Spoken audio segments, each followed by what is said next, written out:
പ്രിയപ്പെട്ടവരെ, അസ്സലാമു അലൈക്കും വറഹ്മത്തുള്ളാഹി വബറകാതുഹു. സമകാലിക സംവാദത്തിലേക്ക് എല്ലാവർക്കും വളരെ സ്നേഹത്തോടെ സ്വാഗതം. ഇന്നലെ സുനിത ദേവദാസ് KJ ജേക്കബ് എന്ന മാധ്യമപ്രവർത്തകനുമായി നടത്തിയ ഒരു അഭിമുഖം കാണാനിടയായി. CPM-ന്റെ പാലക്കാട് തെരഞ്ഞെടുപ്പ് പരാജയത്തിന്റെ പശ്ചാത്തലത്തിൽ സുനിത ദേവദാസ് നടത്തിയ ഒരു അഭിമുഖമാണ് അത്. അതിൽ ജമാഅത്തെ ഇസ്ലാമിയെ കുറിച്ചൊക്കെ വളരെ വിചിത്രമായ വാദങ്ങൾ അദ്ദേഹം ഉന്നയിക്കുന്നുണ്ട്. അത് വേണമെങ്കിൽ നമുക്ക് മറ്റൊരു വീഡിയോയിൽ പറയാം. അദ്ദേഹം പറയുന്നത് ജമാഅത്തെ ഇസ്ലാമി വെൽഫെയർ പാർട്ടി രൂപീകരിക്കുന്നത് വരെ നല്ല പാർട്ടിയായിരുന്നു, അവർക്ക് മതവാദികളാണ് എന്നതല്ലാതെ വേറെ പ്രശ്നമൊന്നും ഉണ്ടായിരുന്നില്ല. എല്ലാവരും ഇന്ത്യയിലെ എല്ലാവരും മുസ്ലിങ്ങളാവുകയാണെങ്കിൽ അവർക്കിടയിൽ ഇസ്ലാമിക ഭരണം നടപ്പിലാക്കണം എന്ന അഭിപ്രായക്കാരനാണ്. ഞാനും അങ്ങനെ തന്നെ ആയിരിക്കും വിചാരിക്കുക. ഞാനും മുസ്ലിമായി കഴിഞ്ഞാൽ എനിക്കും അതായിരിക്കുമല്ലോ ആവശ്യം. അപ്പോൾ അതുകൊണ്ട് പ്രശ്നം ഉണ്ടായിരുന്നില്ല. പക്ഷെ വെൽഫെയർ പാർട്ടി രൂപീകരിച്ചതോടുകൂടി RSSന് അവർ വളമായി തീർന്നു. RSS പറയുന്ന രാഷ്ട്രീയം അവർ പറയാൻ തുടങ്ങി എന്നൊക്കെയുള്ള ജമാഅത്തെ ഇസ്ലാമിയുടെ ഭരണഘടന മാർക്കറ്റിൽ അവൈലബിൾ ആണ്. അത് വായിച്ചാൽ എന്താണ് ജമാഅത്തെ ഇസ്ലാമി മുന്നോട്ട് വെക്കുന്നത് എന്നൊക്കെ മനസ്സിലാക്കാൻ കഴിയും. ഒരു മുതിർന്ന മാധ്യമ പ്രവർത്തകനൊക്കെ ഇങ്ങനെ ഇരുട്ടിൽ തപ്പുന്ന അവസ്ഥ ഉണ്ടാവുക എന്നത് പരിതാപകരമാണ് എന്ന് ഇപ്പൊ അതിനെക്കുറിച്ച് പറയുന്നുള്ളൂ. ഇപ്പൊ ഞാൻ അത് പറയാനല്ല വന്നത്. മറ്റൊരു കാര്യം അദ്ദേഹം പറയുന്നത് ഇടതുപക്ഷ പാർട്ടിയുടെ ഒരു സ്റ്റാൻഡേർഡും UDFന്റെ ഒരു സ്റ്റാൻഡേർഡും തമ്മിലുള്ള ഒരു അവലോകനമാണ് അദ്ദേഹം നടത്തുന്നത്.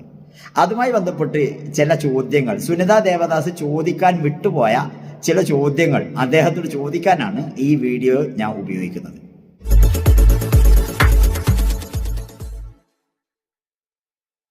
ആദ്യം നമുക്ക് ഇടതുപക്ഷ പാർട്ടിയുടെ ഓഡിറ്റിംഗ് സിസ്റ്റം, ഓഡിറ്റിംഗ് സ്റ്റാൻഡേർഡ്, ആ സ്റ്റാൻഡേർഡ് UDFന്റെ പ്രിവിലേജ്, അതൊക്കെയുമായി ബന്ധപ്പെട്ട് അദ്ദേഹം പറയുന്ന കാര്യം നമുക്ക് ആദ്യം ഒന്ന് കേൾക്കാം.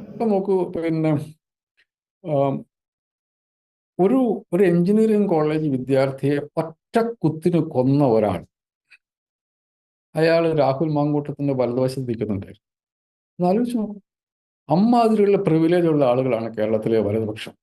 ഇടതുപക്ഷത്തിന് ആലോചിക്കാനേ പറ്റത്തില്ല. അപ്പോൾ ഇടതുപക്ഷം ഞങ്ങളുടെ ആള് ഉണ്ടായിട്ട് എന്താ നിങ്ങൾ അവരോട് ചോദിക്കാത്ത ചോദ്യങ്ങൾ ഞങ്ങളോട് ചോദിച്ചിട്ട് ഒരു കാര്യമില്ല. അങ്ങനെയല്ലത്. രണ്ടും രണ്ട് സ്റ്റാൻഡേർഡാണ്. ഇടതുപക്ഷ രാഷ്ട്രീയത്തിന് ഇപ്പൊ എൻ്റെ പോസ്റ്റിനടിയിലൊക്കെ വന്ന ആൾക്കാർ നിലവിളിക്കുന്നത് പിന്നെ അതൊക്കെ UDFന്റെ പ്രിവിലേജ് ആണ്. UDFന്റെ പ്രിവിലേജ് ആണ്. കാരണം ഈ ഓഡിറ്റിംഗ് നടക്കുന്നത് എപ്പോഴും ഓഡിറ്റ് ചെയ്യപ്പെടുന്ന ആളുടെ സ്റ്റാൻഡേർഡ് അനുസരിച്ചാണ്. ഓഡിറ്റിംഗ് സ്റ്റാൻഡേർഡ്സ് സെറ്റ് ചെയ്യുന്നത് ഓഡിറ്റ് ചെയ്യുന്ന കമ്പനിയാണ് പറയേണ്ടത്. ഇന്ന സ്റ്റാൻഡേർഡ്സ് വെച്ചിട്ടാണ്. ഒരു അക്കൗണ്ടിങ് സ്റ്റാൻഡേർഡ്സ് ഉണ്ട്. പക്ഷെ ആ അക്കൗണ്ടിങ് സ്റ്റാൻഡേർഡ്സിന്റെ ഈ കമ്പനി ഓഡിറ്റ് ചെയ്യുമ്പോൾ ഡയറക്ടർക്ക് എത്ര പണം കൊടുക്കാം എന്നുള്ളതിനെ കുറിച്ച് കമ്പനി തീരുമാനിച്ചിട്ടുണ്ട്. ആ തീരുമാനത്തിനനുസരിച്ചാണോ ഡയറക്ടർക്ക് പണം കൊടുത്തത് എന്നുള്ളതാണ് ഓഡിറ്റർ ഓഡിറ്റ് ചെയ്യുന്നത്. അപ്പൊ അത് 1 ലക്ഷം രൂപ കമ്പനിയുടെ ലാഭത്തിന്റെ 10% വരെ ബോണസ് കൊടുക്കാന്ന് പറഞ്ഞാൽ 15% കൊടുത്തിട്ടുണ്ടോ? ആ 10 15 തീരുമാനിക്കേണ്ടത് കമ്പനിയാണ് എന്ന് പറയുന്നത് പോലെയാണ് രാഷ്ട്രീയത്തിൽ. ഒരു ഭയങ്കര പോപ്പുലറായ ഒരു ഡയലോഗ് ഇല്ലേ, എന്താ ഗുരുവായൂരിലെ ചന്ദന എന്താ വെണ്ണ പോലെ അറിഞ്ഞിരിക്കണം. ഇടതുപക്ഷത്തെ അതിന്റെ പ്രശ്നം അതല്ല, അത് മാധ്യമങ്ങൾ ചർച്ച ചെയ്യുമ്പോഴാണ്. മാധ്യമങ്ങൾ ചർച്ച ചെയ്യുമ്പോൾ അവരെ സംബന്ധിച്ചിടത്തോളം ഇടതുപക്ഷം പറയുമ്പോൾ അത് ഗുരുവായൂരിലെ ചന്ദന എന്ന് പറഞ്ഞിട്ടുണ്ടെങ്കിൽ, ഞാൻ പണ്ട് ഒരു കോപ്പി എഡിറ്റ് ചെയ്തുകൊണ്ട് കഴിയുമ്പം അപ്പൊ അയാൾ പറഞ്ഞു, ഞാൻ പറഞ്ഞത് എഡിറ്റിംഗ് പോരാന്ന് പറഞ്ഞപ്പോൾ ഇത് ഗുരുവായൂരേക്ക് അരയ്ക്കുന്ന ചന്ദ്രനൊന്നും അല്ലല്ലോ എന്ന് എന്നോട് പറഞ്ഞു. അപ്പൊ ഞാൻ ചോദിച്ചു, എന്താണ് ഗുരുവായൂരിലേക്ക് അരയ്ക്കുന്ന ചന്ദ്രത്തിന് പ്രത്യേകത? അപ്പൊ എന്നോട് പറഞ്ഞു, പിന്നെ ഗുരുവായൂരേക്ക് ചന്ദനം അരയ്ക്കുമ്പം അതിലൊരു തരി പോലും ഉണ്ടാവാൻ പാടില്ല. ഭയങ്കര സ്മൂത്ത് ആയിട്ടിരിക്കണം. അതിൻ്റെ അകത്ത് ഒരു തരത്തിലുള്ള ഇതും പാടില്ല. അതേസമയം കേരളത്തിലെ ഇടതുപക്ഷത്തെ സംബന്ധിച്ചിടത്തോളം ഓഡിറ്റിങ്ങിന് വേണ്ടി മാധ്യമങ്ങൾ വെക്കുന്ന സ്റ്റാൻഡേർഡ് ഗുരുവായൂർ ചന്ദനത്തിൻ്റെയാണ്. അതേസമയം UDFന്റെ കാര്യത്തിലാകുമ്പോൾ അവിടുത്തെ ആന ഇടുന്ന പിണ്ടത്തിന്റെ അതേമാതിരി ആനപ്പിണ്ടം അറിയാല്ല, അത് പിന്നെ അതിൻ്റെ അകത്ത് കല്ലും കരടും ഒക്കെ ഉണ്ട്. അതിന് സ്മൂത്തായിട്ട് ഒരു സാധനം കാണില്ല. അത് കഴിക്കുന്ന അതേപടി തിരിച്ചു വരുന്ന സാധനമാണ്. അയവെട്ടാത്ത മൃഗമാണ് ആന. അപ്പം അതുകൊണ്ട് അതിൻ്റെ ആനപ്പിണ്ടം എന്ന് പറയുന്നത് ഒരു വല്ലാത്ത ഒരു മെസ്സി സാധനമാണ്. അപ്പം ഈ സ്റ്റാൻഡേർഡ്സ് ഇവിടുത്തെ ഒക്കെ മാധ്യമങ്ങൾ ഉണ്ടാക്കുന്നു. ഈ സ്റ്റാൻഡേർഡ്സ് ഇടതുപക്ഷം കൊണ്ടുനടക്കണമെന്ന് ഞാൻ പറയും. That's A different issue. മാധ്യമങ്ങൾ അത് ചെയ്യാൻ വേണ്ടി പാടില്ല. മാധ്യമങ്ങൾ പുറത്തുനിന്ന് സ്വതന്ത്രമായി ചെയ്യുമ്പോൾ അവർ രണ്ട് കക്ഷികളെ ഒരേപോലെ വേണം അവർ ഓഡിറ്റ് ചെയ്യാൻ വേണ്ടിയിട്ട്. ഒരൊറ്റ കുത്തിന് ഒരു എഞ്ചിനീയറിംഗ് കോളേജ് വിദ്യാർത്ഥിയെ കൊന്ന ഒരാൾ രാഹുൽ മാങ്കൂട്ടത്തിൻ്റെ അടുത്ത് നിൽക്കുന്നു എന്നതാണ്. ആദ്യം ഈ വിഷയവുമായി എൻ്റെ നിലപാട് ഞാൻ പറയട്ടെ. മനുഷ്യജീവനെ ഒന്നിനെയും ഹനിക്കാൻ മനുഷ്യർക്ക് അവകാശമില്ല എന്ന അഭിപ്രായക്കാരനാണ് ഞാൻ. അത് ഇസ്ലാമിൻ്റെ അഭിപ്രായമാണ്. മനുഷ്യജീവനെ 3 കാരണങ്ങൾ കൊണ്ട് മാത്രമേ ഹനിക്കാവൂ എന്നതാണ് ഇസ്ലാമിക നിയമം. ആ നിയമം നടപ്പിലാക്കേണ്ടത് വ്യക്തികളോ സംഘടനകളോ സംഘങ്ങളോ ഒന്നുമല്ല, ഭരണകൂടമാണ്. ഭരണകൂടത്തിന് മാത്രമേ ക്യാപിറ്റൽ പണിഷ്മെന്റ് നൽകുവാനുള്ള അധികാരമുള്ളൂ. അത് കുറ്റം തെളിഞ്ഞ് കൃത്യമായി കുറ്റമാണെന്ന് ബോധ്യപ്പെട്ട് കഴിഞ്ഞാൽ. അല്ലാതെ വ്യക്തികൾ അങ്ങോട്ടും ഇങ്ങോട്ടും കൊല നടത്തുന്നത് അങ്ങേയറ്റത്തെ അശ്ലീലവും ആഭാസവുമാണ്, എതിർക്കപ്പെടേണ്ടതാണ് എന്നതാണ് ഇസ്ലാമികമായ എൻ്റെ അഭിപ്രായം.